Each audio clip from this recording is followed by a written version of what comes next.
अल्हम्दुलिल्लाह वस्सलातु वस्सलाम अला रसूलिल्लाह व अला आलिहि व अस्हाबिहि अजमईन अम्मा बाद औज़ु बिल्लाहि मिनश शैतानिर रजीम बिस्मिल्लाहिर रहमानिर रहीम वकुल जाल हक व ज़ाक़ल बातिल इन्नल बातिल काना ज़हूक़ा रब्बि इश्रह ली सदरी व यस्सिर ली अमरी वहलुल उक़दतम मिन लिसानी यफ़क़हू क़ौली। मेरे मोहतरम बुजुर्गों और मेरे अजीज भाइयों और बहनों, अस्सलामु अलैकुम वरहमतुल्लाहि वबरकातुहू। अल्लाह सुब्हानहू व तआला की सलामती, रहमत और बरकत आप सब पर हो। जैसे आप जानते हैं कि मैं तकरीर अक्सर अंग्रेजी में करता हूं और उर्दू पे मुझे महारत नहीं है, लेकिन चंद मौक़ों पर जब ऑर्गेनाइजर इसरार करते हैं मैं कोशिश करता हूं कुछ बात कहूं उर्दू या हिंदी में। क्योंकि मेरी तालीम अंग्रेजी में हुई है तो जाहिर है कि इस उर्दू या हिंदी तकरीर में काफ़ी गलतियां करूंगा। तकरीर के पहले मैं आप सबसे माज़रत चाहता हूं और उम्मीद रखता हूं कि आप मेरे इन गलतियों को नज़रअंदाज करेंगे और इस तकरीर के मवाद पर तवज्जो देंगे। तकरीर शुरू करने के पहले मैं आज़म कैंपस के मैनेजमेंट कमेटी का शुक्रगुजार हूं कि उन्हें प्रोग्राम माशाअल्लाह 3 दिन के लिए ऑर्गेनाइज किए। और उसके बाद मैं पूना पुलिस फोर्स का शुक्रगुजार हूं कि वो पूरी कोशिश कर रहे हैं कि प्रोग्राम अमन से जाए। और उन्हें महसूस हुआ तो कल और आज भी उनने डॉग के बॉम्ब स्क्वाड भेजे कि अगर कोई चाहता है कि इस प्रोग्राम को नुकसान पहुंचाए तो उसे पकड़ ले। मैं उनका शुक्रगुजार हूं कि प्रोग्राम के पहले उनने कुत्ते लेके आए, कल भी आज भी वो अपनी पूरी कोशिश कर रहे हैं अल्हम्दुलिल्लाह। और इंशाअल्लाह उनकी मदद से और अल्लाह सुब्हानहू व तआला की मर्जी से इंशाअल्लाह हमें उम्मीद है कि 3 दिन का प्रोग्राम इंशाअल्लाह अमन से गुजरेगा इंशाअल्लाह। आज के तकरीर का मौजू है, क्या आतंकवाद मुसलमानों की विरासत है? क्या दहशतगर्दी मुसलमानों की जागीर है? Is terrorism a Muslim monopoly? और यह तकरीर सबसे पहली बार मैंने हिंदुस्तान में अंग्रेजी में की थी, बंबई में 2 साल पहले सितंबर 2006 में, बिल्कुल जो 11 जुलाई 2006 के बॉम्ब ब्लास्ट के 2 महीने बाद जो सीरियल ट्रेन बॉम्ब ब्लास्ट हुए थे बॉम्बे में। और उस वक्त बंबई का माहौल बहुत गंभीर था और काफी मुसलमान फिक्रमंद थे। और कई मुसलमानों ने मुझसे दरख्वास्त की कि ऐसे माहौल में जाकिर भाई आप ही तकरीर कर सकते हैं, क्योंकि आप को काफ़ी लोग मानते हैं मुसलमानों में, गैर मुसलमानों में, गवर्नमेंट में।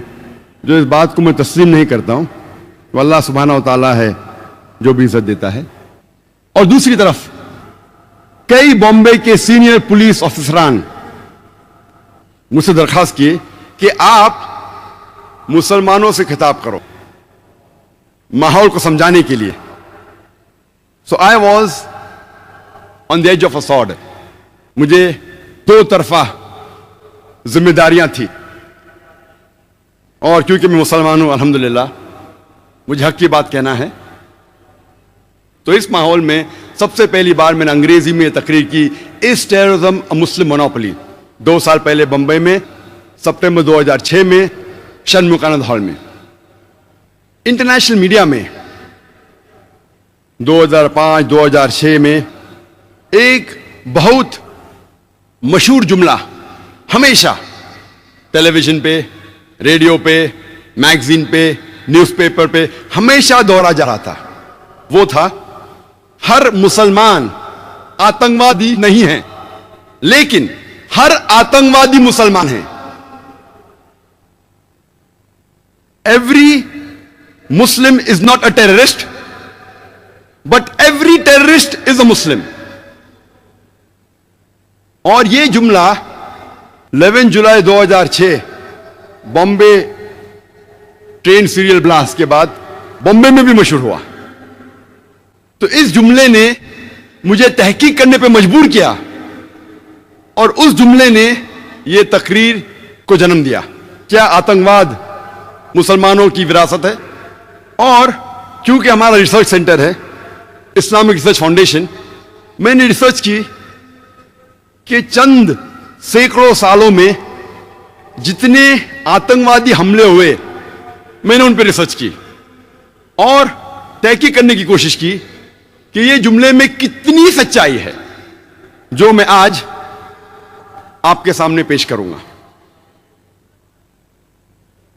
सबसे पहले मैंने यह जानने की कोशिश की कि आतंकवाद का डेफिनेशन क्या है। What is the definition of the word terrorism?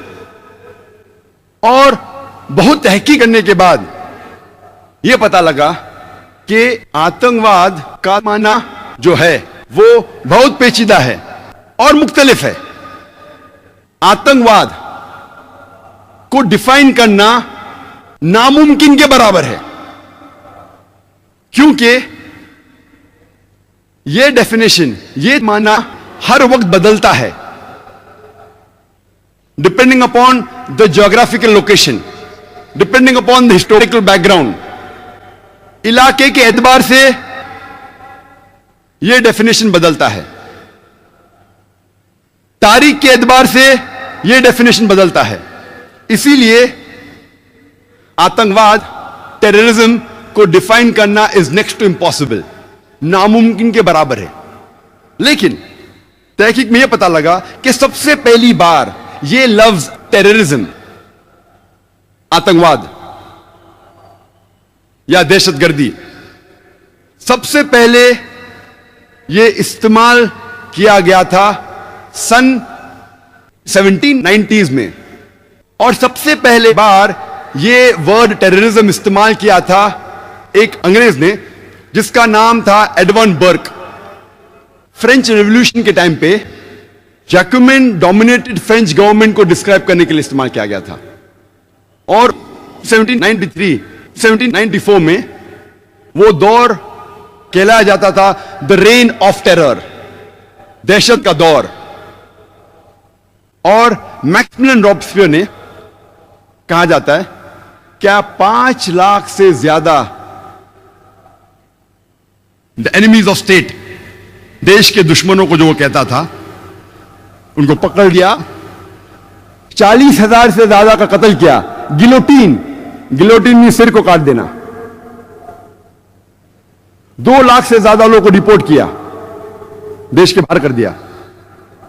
2 lakh से ज्यादा को भूख के मारे मौत के घाट उतार दिया। तो सबसे पहली बार यह ब्रिटिश स्टेट्समैन एडवर्ड बर्क ने इस्तेमाल किया था फ्रेंच रेवोल्यूशन के टाइम पे फ्रेंच गवर्नमेंट को डिस्क्राइब करने के लिए मैक्सिमिलियन रॉबस्पियर को। जब हम आतंकवादी हमले की तहकीक करते हैं तो पता लगता है वक्त नहीं है कि सारे सैकड़ों सालों के बारे में तकरीर करूं मैं, पूरा दिन भी देंगे तो कम होगा। चंद मौके पेश करूंगा आप लोगों के सामने। 1881 में किंग अलेक्जेंडर II, सार अलेक्जेंडर II ऑफ रशिया, जब सेंट पीटर्सबर्ग के सड़क पे जा रहे थे गाड़ी में, एक जोर का धमाका होता है और वो गाड़ी के बाहर निकलते हैं। वो गाड़ी जो बुलेट प्रूफ कार थी, जो नेपोलियन I ऑफ फ्रांस ने उन्हें दी थी, जब वो गाड़ी के बाहर निकलते हैं फौरन और एक धमाका होता है और उनके ऊपर हमला होता है और उनका कत्ल हो जाता है। वो आदमी का नाम जिसने किंग अलेक्जेंडर II, सार अलेक्जेंडर II ऑफ रशिया का कत्ल किया, उसका नाम था इग्नेसी।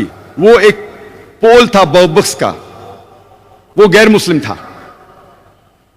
सन 1886 में हे मार्केट स्क्वायर शिकागो में एक लेबर रैली में, बड़ा जुलूस था लेबर का, उसके अंदर एक बम फेंका जाता है पुलिस के ऊपर और पुलिसमैन डीगन मर जाता है। फौरन पुलिस और लोगों में झगड़ा हो जाता है। और इस झगड़े में 7 पुलिसमैन और मारे जाते हैं और कुल मिला के 12 की हत्या होती है। और इसके जिम्मेदार थे 8 अनार्किस्ट। 8 के 8 गैर मुस्लिम थे, मुसलमान नहीं थे। 6 सितंबर 1901 में यूएस प्रेसिडेंट जो उस टाइम था विलियम मैकिनली, उसकी हत्या होती है। He is assassinated. 2 बार गोली मारा जाता है। गोली मारने वाले का नाम था लियोन। वो एक अनार्किस्ट था, गैर मुस्लिम था, मुसलमान नहीं था। 1 अक्टूबर सन 1910 में लॉस एंजलिस टाइम्स, उसके बिल्डिंग में, लॉस एंजलिस कैलिफोर्निया यूएसए में, एक बम धमाका होता है और 21 लोग मारे जाते हैं। उसके जिम्मेदार थे जोसेफ और जेम्स मकनामारा, दोनों गैर मुस्लिम थे। 28 जून 1914 में आर्क ड्यूक ऑफ ऑस्ट्रिया और उसकी बीवी की हत्या होती है। इसके वजह से जंग शुरू होती है, वर्ल्ड वॉर 1 की जंग, दुनिया जंग नंबर 1, वर्ल्ड वॉर 1 शुरू होती है। और इसके जिम्मेदार थे एक ग्रुप जिसका नाम था यंग बॉस्नियंस, और इसमें अक्सर सर्ब्स थे, गैर मुसलमान थे। 16 अप्रैल 1925 में सेंट नेडेलिया चर्च, जो बल्गेरिया के कैपिटल सोफिया में था, वहां एक बम धमाका होता है और 150 लोग की हत्या होती है और 500 से ज्यादा घायल होते हैं। यह बल्गेरिया की हिस्ट्री में सबसे बड़ा आतंकवादी हमला था। सारी तारीख में बल्गेरिया के सबसे बड़ा आतंकवादी हमला था और इस हमले के जिम्मेदार थे बीसीपी, बल्गेरियन कम्युनिस्ट पार्टी, जो गैर मुसलमान थे। 9 अक्टूबर 1934 में king Alexander I of Yugoslavia, उसकी हत्या होती है। उसके साथ मारा जाता है फ्रेंच फॉरेन मिनिस्टर। दोनों की हत्या के जिम्मेदार थे लाडा जोसेफ, जो गैर मुसलमान थे, मुस्लिम नहीं थे। ऐसे कई मिसाल है। 1 मई 1961 जो सबसे पहली प्लेन जो हाईजैक की गई थी यूएसए की, एक आदमी जिसका नाम था पोर्टो रिकॉन, वो प्लेन को हाईजैक करता है, अगवा करता है और ले जाता है हवाना, क्यूबा में, और वहां असाइलम पाता है। वो एक गैर मुसलमान था, मुस्लिम नहीं था। यूएस एम्बेसडर ऑफ ग्वाटेमाला, 1968 में उसकी हत्या होती है। हत्या करने वाला गैर मुस्लिम रहता है। 1969 यूएस एम्बेसडर ऑफ जापान, एक जापानीज उसको अटैक करता है छुरी के जरिए, वो गैर मुस्लिम था। 1969 में यूएस एम्बेसडर ऑफ ब्राजील, उसको किडनैप किया जाता है, उसको अगवा किया जाता है। अगवा करने वाला आदमी मार्क्सिस्ट था, गैर मुस्लिम था, मुसलमान नहीं था। 19 अप्रैल 1995 फेडरल बिल्डिंग ओक्लाहोमा में बॉम्बिंग होती है और 166 लोग की हत्या होती है। उस वक्त तक के ये यूएसए का सबसे बड़ा आतंकवादी हमला था। 166 people killed, biggest terrorist attack in the history of US mandate at that time. फौरन न्यूज़पेपर में हेडलाइंस, मिडिल ईस्ट कॉन्स्पिरेसी, अरबों की चाल, मिडिल ईस्ट, रोज लगातार हफ्तों तक के middle east conspiracy, middle east conspiracy headlines. कौन हमला किया? मुसलमानों ने। तहकीक के बाद मालूम पड़ता है जिम्मेदार थे 2 राइट विंग अमेरिकन लोग, निकोलस एंड टिमोथी, 2 लोग।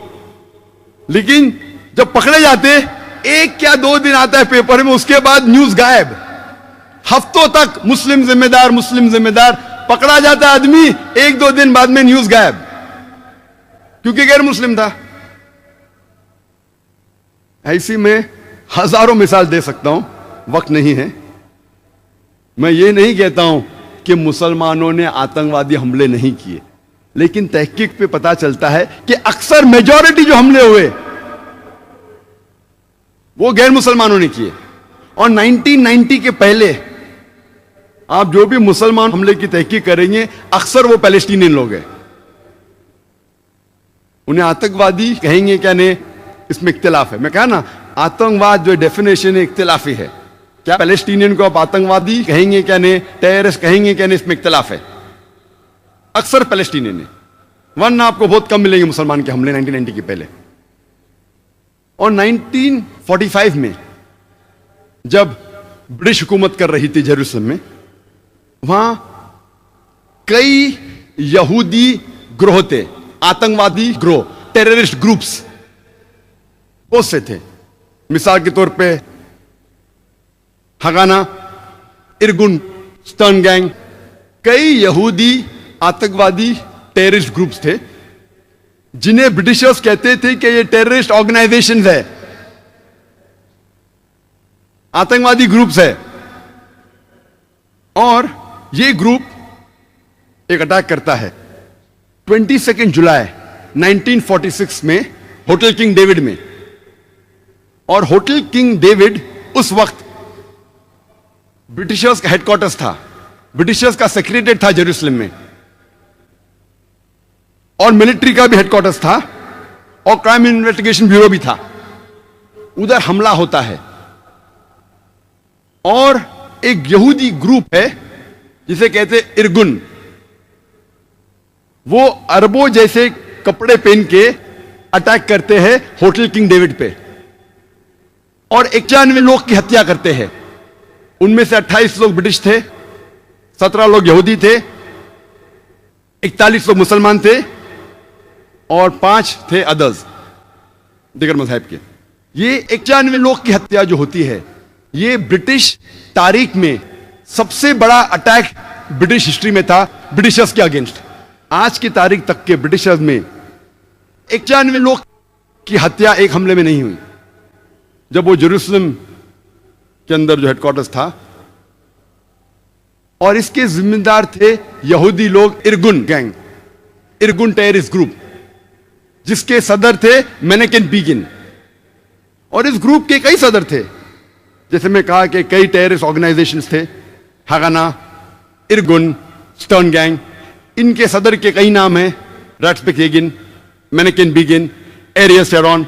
ये सब लोग इस टेररिस्ट ग्रुप के सदर थे और ब्रिटिश गवर्नमेंट इन्हें कहती थी टेररिस्ट। बाद में जब इजराइल स्टेट बनता है, कई लोग लीडर बनते हैं इजराइल के, कई लोग प्राइम मिनिस्टर बन जाते हैं, टेररिस्ट लोग प्राइम मिनिस्टर बनते हैं।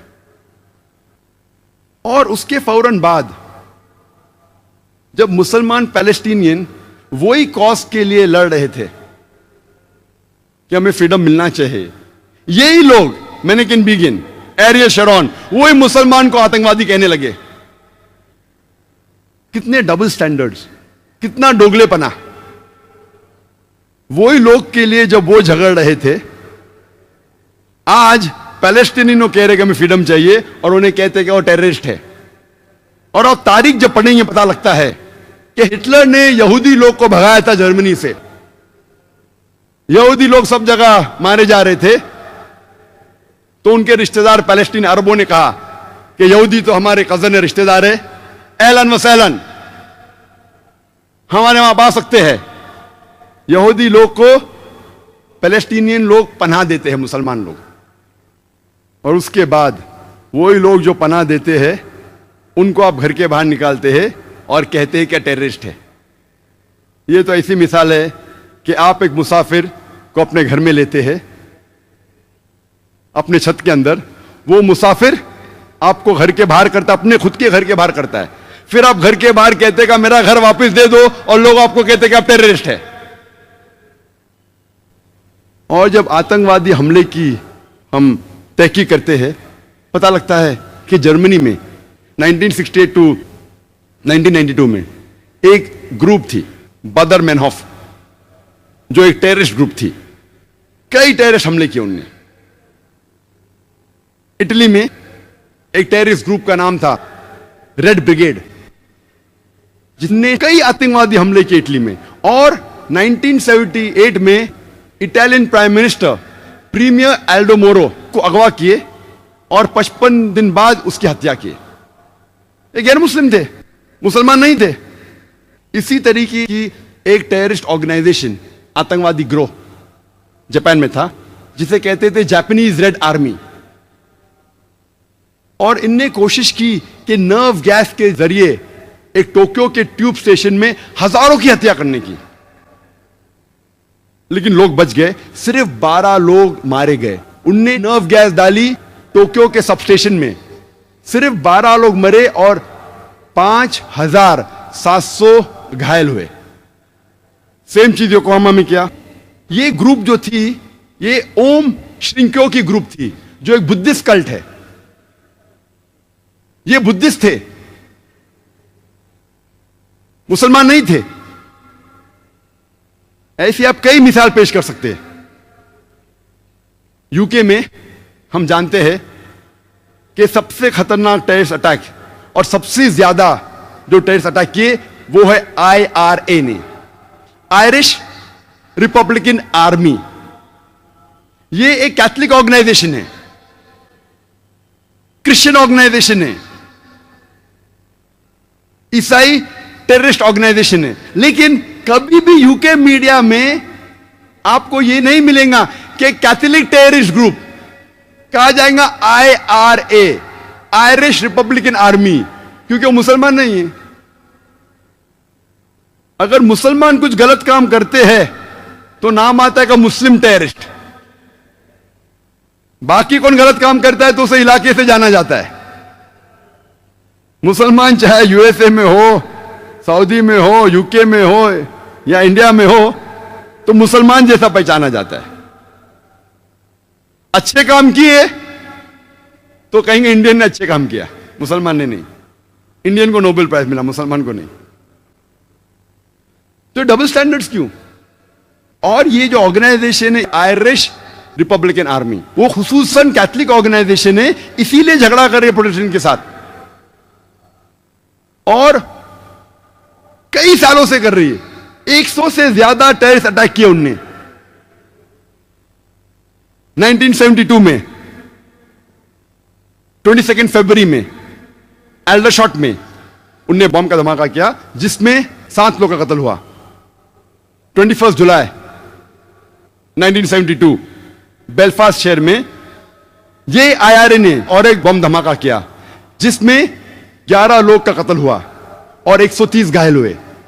10 दिन बाद 31 जुलाई 1972 में क्लॉडिंग में 3 बम धमाका किए उनने और इसमें 9 लोग की हत्या हुई।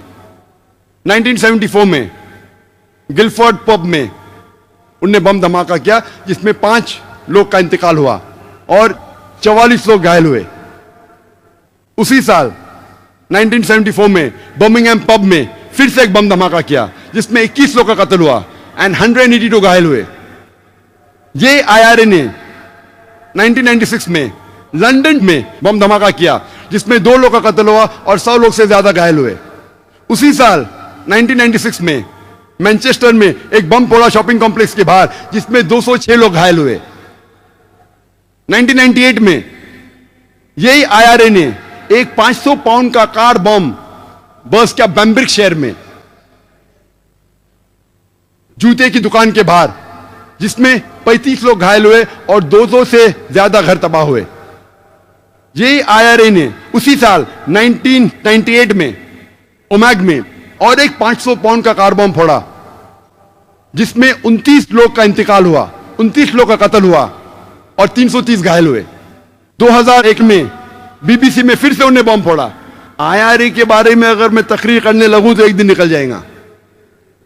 कैथलिक लोग हैं, लेकिन कहा जाता है IRA, आयरिश रिपब्लिकन आर्मी। व आखिर दावाना अल्हम्दुलिल्लाह रब्बिल आलमीन।